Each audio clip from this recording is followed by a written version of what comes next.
Okay, Leo, welcome to one of our final OTT Red Spotlight podcasts here at IBC 2023, sponsored by Bedrock Streaming. Thanks for joining us. I'm looking forward to the topic that we're going to talk about today, which is obviously the switch off, the PSBs and the digital switch off. You're in the hot seat on this one because you're someone that is working in a public service broadcaster. We've spoken before about this, and I know you've got some really interesting perspectives on it. So I'm looking forward to unpacking, number one, what this actually means, because I think a lot of people will be curious to hear about it. And number two, getting the inside track view on as much as you're willing or allowed to share with us. Sure. So let's start off, Leo, with just an introduction from yourself. Who are you? Where do you work? What do you do? Okay, so first of all, thanks for having me. My name is Leo. I work for Khan, the Israeli public broadcaster, and we're funded by the government with mission and goals, and we have a lot of goals and missions. But talking about the streaming, we are trying to deliver the best streaming experience in Israel, while still being free. We're not charging for our service, and we try to be wherever our users need us to be in every platform, and to be inclusive, to think about all kind of users, kids and elders and everything in between, and still deliver the best experience and cover 4 platforms with all of our content, and be the best content provider and the best streaming platforms. True. And your role is digital product manager, right? Yeah, I am in charge of our TV app and some the kids platforms, the website and the mobile app. I work for the digital division in the product department, and we handle everything digital in the organization. Every tool, if it's for in-house use for the editors or the reporters, and of course the end user experience, the mobile apps, the website, the TV app, every digital platform the organization is. Yeah. You literally personify the digital frontier. Yeah. So talk to us about what that role is like. You know, public service broadcasting anywhere globally, long established, obviously different lengths, but something that everybody's familiar with generationally. And then all of a sudden digital arrives. Right. And somebody like you arrives on the scene and says, we're going to change things in the future. How does that work in a public service broadcaster? That was a challenging role. Yes. I'm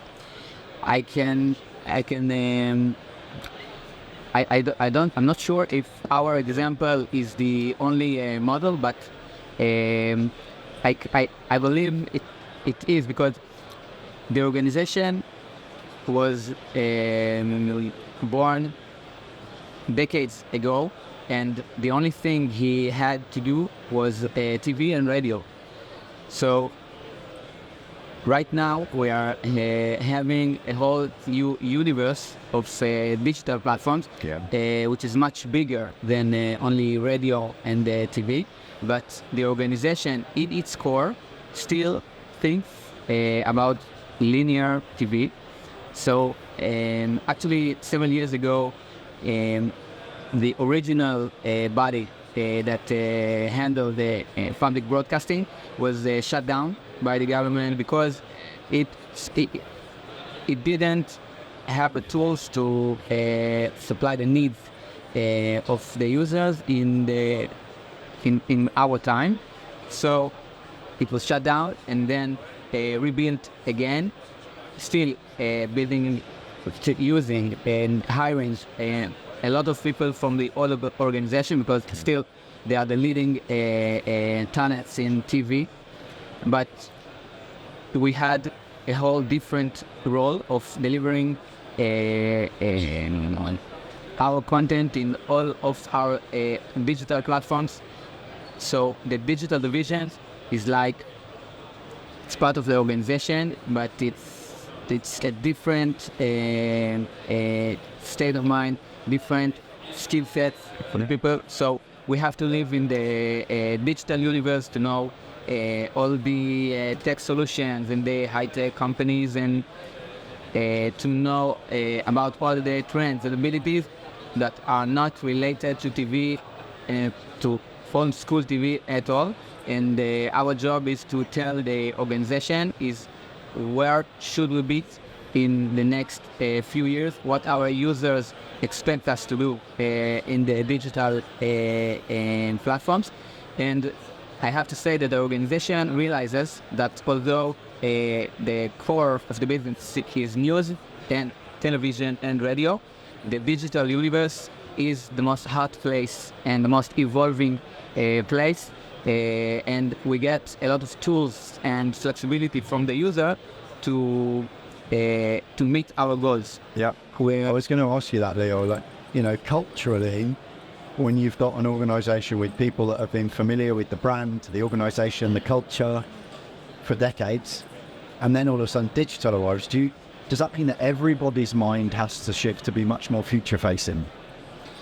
Well, in the digital division, yes, because this is our role, and our environment is changing in the highest pace, because it's not the same for the news division. Within news, it's the same, yeah. And the TV and radio that creating the content and streaming it in the not streaming it, airing it in the old linear channels and radio station. It's the content maybe evolves. Okay, the tastes of the user is changing, but the platform stays the same. In the digital division, we're supposed to know every trend. If it's on social, if it's on, we had like a week that we thought that the new Facebook platform, I remember the name when Twitter started to stutter. We thought, okay, there's a new thing, we should be there. Yeah, I remember. It happened like from today. No, it was yesterday. He didn't exist. Yeah. And now you have to be there. Yeah. So this doesn't happen. That was crazy. In other business, I don't know. The digital universe has another different case of happening. So it's our job to lead the organization and to be able to act when there's a new platform, opportunity, experience that we should deliver. And I'm happy to say our CEO understand that, and our CDO, everybody in the division gets the tools that they need to be the best.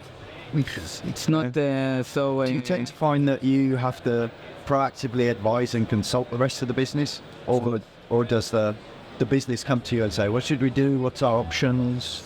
I think that in the past year, maybe more than a year, we are more active with instructing the rest of the organization. What should it do? How should it create the content? What kind of content we can work with? And it comes, I think, basically usually from us. So we heard about a product, we saw a product that can be useful for the reporters. Yeah.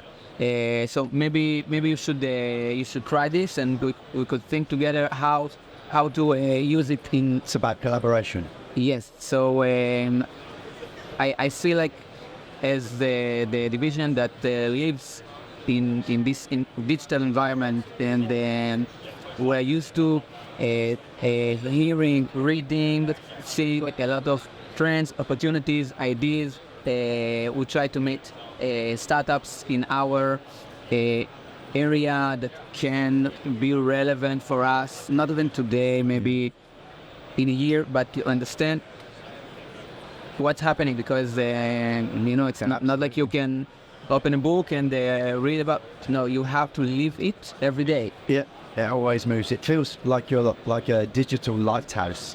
You shine a light in the way forward for the business. Exactly. That's our role inside the organization. Yeah. That's okay. So Yeah.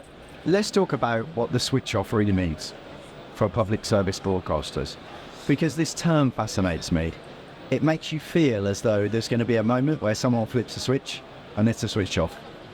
But it's not really like that, is it? It's more of a transition.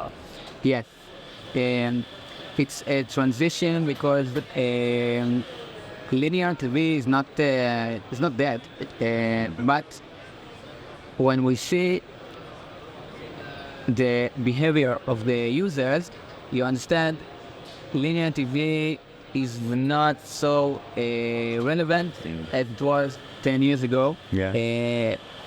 It's there, and some there are the audience that will still go to linear TV. My parents are 80 years old, and they are curious about the digital product, but I know that if they will have to deal with a streamer and to choose what to watch today, it will be a bit difficult for them.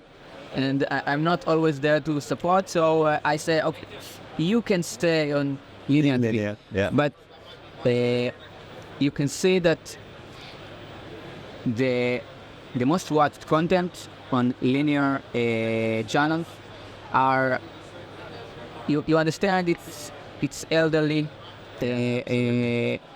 audience. They're familiar with that technology. Yes. So when you see the most watched content we have on linear TV is a show that was popular, I think 30, 40 years ago. Right. And during COVID, they had this idea of reuniting and starting creating content again. And these guys are in their 70s and 80s. Wow. So they're cute. I like this content. It's like taking me back to my childhood. Yeah. But you understand that if this is the most watched content in linear channels, Yeah. it means the audience is also older. Yeah. And so we have a lot of content. This is interesting for me, Leo, because we talk about that demographic and we understand why they're more static around what they've been familiar with for decades. Yeah. But on the other end, and as well, your obligation to honour the vision for the broadcaster is to create the kind of UX that are different, totally different end of the spectrum wants in the demographic. Exactly. Younger people that want apps. Exactly. They want OTT, they want to watch it on their devices. Exactly. You've got to cater for all of that, right? Exactly. You would expect that the most watched content would be the prime shows of the organization, and not that they are not there. They are beaten by some 4 guys in their 80s, Yeah. creating content in the same way they used to do 40 years ago. So our prime show gets a lot of streams in the digital platforms, not on the linear channel. Okay. Because our content, and we really try to cater every audience. We have news, we have comedy, we have drama, we have reality, we have sophisticated reality, and the digital platforms are exploding. We're also available on YouTube. Most of our content is also available on YouTube, and we have a lot of users on YouTube, mobile apps, website, TV app. The linear channel is not one of the main places to watch the content, because people do not watch linear content as they used to. We have a lot of alternatives. If I'm sitting on the couch in the evening, I have so many options. I'm competing with Apple TV and Netflix and Prime Video and Disney and other media companies in Israel, and the chances that I will be with I don't know, plan my day to sit on the couch on 9:15 when the Prime show starts. Yeah. This is not how It's not the modern world we know, is it? No. What about the challenges? You know, that there's a lot of upside. You and I would passionately agree with that. So what are the main challenges that your public service broadcaster can encounter, and that you would advise other people, maybe in your job in other broadcasters around the world? What are the headline challenges to watch out for? Okay, so as a public organization, there's always the budget. So we try inside the organization to explain what can we do with the budget, and we have to, of course, choose our partners wisely in a way that we can grow with them, and they will. I like partners. Work with public broadcasters in other places because they know our fame. We don't use ads. We are not subscription based. We are totally free. So we need to explain inside the organization and to our partners, well, this is a public broadcaster. This is the guidelines for our work, and we have to be realistic. But still, as somebody said yesterday in one of the meetings, every organization wants a mini Netflix app with all the abilities, but they don't have the $50 million to buy and to build a Netflix app. But I think we could still do a lot with a minimal budget. You have to pick wisely. You have to be careful, not when you choose your partner. How many partners do you think you have, Leo? I mean, I can imagine you've got quite a good constellation of partners for so many different things that you need. Yeah, it's the other thing that as a public organization, there are some regulation and bureaucracies that we have to accept. So we have different contract, and we have to open a public tender for every partner. So there's a lot of work done before we open the tender. We have to know exactly what we want. We have to specify exactly what are the demands, what is the experience we need. We have to build a point system of how we are going to rate or rank every partner, because after we open the tender on our website, we're not in control. I can't just decide I don't like this company. I only want to work with them. So because I work with full transparency, and I'm on for that. Okay, as a user, as a citizen, I want the public organization to behave like that, because otherwise there's a risk that someone will think you want to work with this partner and not this partner because you got something, and we are doing it the right way. But it means we have to plan. We have to know exactly what we need. We have to think for the next 2 years what are the abilities and features that will be relevant for us. We have to write down the integrations that this partner will have to make. So there's a lot of planning, and we're trying to plan. We can't get the contracts aligned, but we're trying to get us to a point that we will have as much possibilities as we can. It's quite interesting, isn't it? There's a very distinct type of selection process for partners. As you said, there's lots of stakeholders to that. It needs to be legitimate, clear, transparent selection process. It's quite different when you're a public service broadcaster and you have to adhere to all of those compliance type procurement processes to a more entrepreneurial business that can go, oh, You know, we know them. We've known that company for a long time. We have a relationship. It's not that simple. Right. I used to work for a private-owned corporation, and it was a whole different method. So you map the 3 market leaders, and you meet them, and you meet their clients to get some recommendation, and then you can choose. You're in control. Yeah. It's a different process for us, and it's okay. We can live with that. We just have to plan and to be accurate, and to know exactly what we want and what our partner needs to bring to the table. Yeah. There's also the part is the contracts issue, a lot of regulation. Yeah. We sometimes have to explain the regulators why do we need approval for collecting personal information. Yeah, absolutely. It's not because everything we do is like the government be. Yeah. Okay, so if we want to collect email address for the login process, which is trivial. Absolutely. Standard. Every website does it for years. Yeah.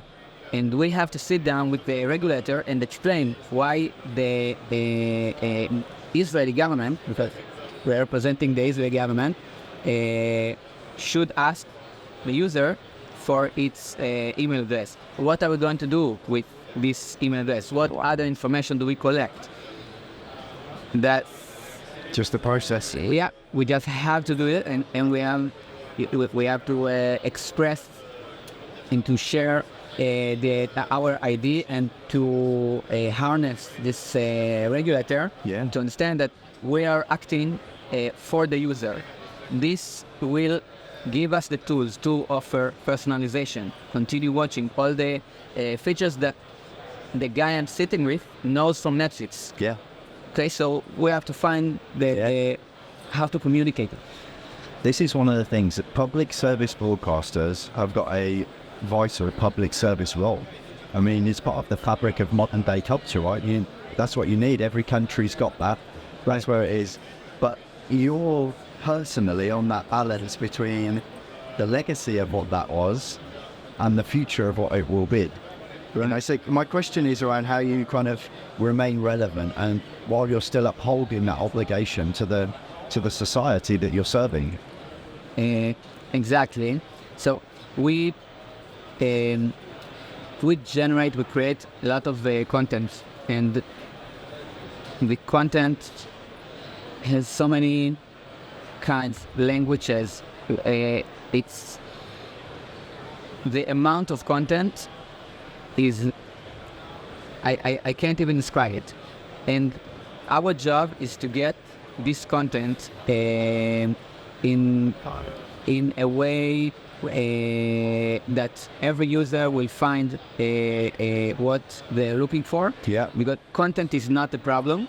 We have to find the right place to get the content out there and accessible.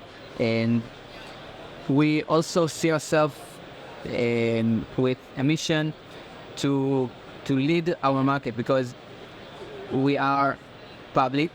We're not thinking about this feature will not be so profitable. We want to invest in it. Yeah. If we think there's a feature that will generate some value for us and for the users, we're going to do whatever it takes to create it, to build it, to find the right partner to. So I feel like our market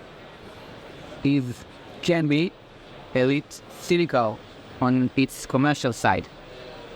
Any feature is not very profitable will not be available to the users. I'll just step aside to talk about football, for example. Your passion. My passion, yeah. As a football fan, I can't watch football on my mobile device. Let's say I can't be in the stadium today, and I want that there's a match today. Yeah. And I can't watch Which it. is important to you, Leo. Yes, it's very important to me I have a season ticket. I won't be there today, and I want to watch the game. I can't do it in Israel. I can't do it from my mobile device. I can do it only on TV. Yeah. Because for the right holder, I'm not his user. His user, his customer, is the telecom, the telco company that buys the content from him. Yeah. That's not 2023. That's not digital thinking. Yeah. We are living in an age that I know what's going on in other countries. I understand that it's the problem is not the technology. Yeah. It's the people. Yeah. Maybe regulation needs to step in, but it's like this for many years, and nobody takes a stand. So during the World Cup, we were everywhere. You could watch the matches everywhere on your mobile, on the website. We had so many options to watch the matches. Yeah.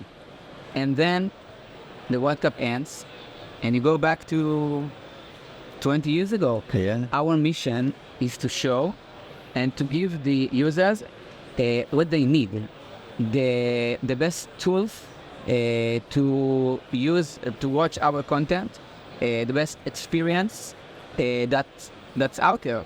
If it's possible, if tech-wise it's possible, and I can implement it with my infrastructure, I want to do it. If I think it gives some value to the user, I want to do it because I don't think commercially. Your role fascinates me, Leo, because you've got this box of digital tricks that you know will bring value. You just gave a perfect example of you personally. Probably thousands and thousands of other people feeling exactly the same way. But it's not that simple in life, is it? You know, when you're dealing with lots of different factors that influence whether or not something can be realized. Right. And that's your day-to-day, right? You're a digital spearhead within your space. Right. And we find sometimes that our current products and infrastructure wants us back. And so we are, think the last year and the next months will be very dramatic for us, and hopefully dramatic in a good way, because we are looking at every contract and every partner and every product we have in the system, and thinking about what doesn't work today, and if this is the right partner for us for the next 5 years. Do we need a market leader? Do we need someone with integration abilities in the local markets? But we want to be in a point that we can take a decision only by what the user needs, not what can I do, not if my CDN can support that, if my CDN provider can integrate this product, so we need our infrastructure to be advanced, to be agile, to be flexible and open to work with other integrators products, so we can afford the best experience, so we can deliver the best experience. So we are, and as I said, choosing a partner, picking the right partner starts with mapping your needs and the possibilities in the market. And as a TV organization, we're not a tech company, so we don't have a dev team inside in-house, and it's I, as a product manager, and I don't come from tech background, but I have to learn and read and have the ability to communicate with the vendors and to understand what do I need, what do they offer, will it work, and then we'll add another tech consultant to the team to help us write down the tender and the plan. What are the capabilities this vendor should bring to the table? And if we make a mistake, we don't pick the right vendor, we'll use a lot of opportunities in 2, 3, 4, 5 years from today. And time now. Leo, my last question for you was going to be, what's going to happen over the next 5 years? But you kind of already answered that one in terms of the point that you're at. It sounds like you look in your eyes like you enjoy your job. You feel like someone that takes pride in your job. Very exciting time to work for a digital division. Absolutely. Yeah. And we have a lot of big dreams. And I feel that the actions we take today will help us achieve and to make this dream come true for our users. And except today, I think Khan is already considered to be very innovative, content-wise and product-wise. And we want to build on that. We want to keep pushing and deliver the best creative, innovative, and the best experience for streaming products in Israel. Leo Avadian, I definitely feel as I have got the right man in the seat for the job that needs to be done. Thank you so much personally and professionally for spending the time that you spent today on the OTT Red Spotlight podcast, sponsored by Bedrock at IBC 2023. I hope you enjoy the rest of the show. Totally.